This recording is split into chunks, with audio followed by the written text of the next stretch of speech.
Magandang hapon mga kaluto, ngayon July 15, 2024 at ito po ang mga resulta na lumabas ng ating 2pm draws ng 2D Lotto at 3D Lotto. 2D Lotto 2pm draw result ngayong hapon ng July 15, 2024 at ito po ang mga sumusunod na lumabas.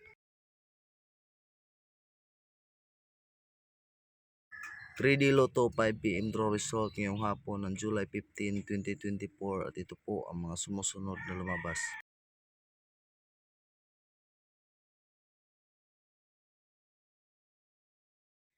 'Congratulations sa lahat ng ating mga lucky winners.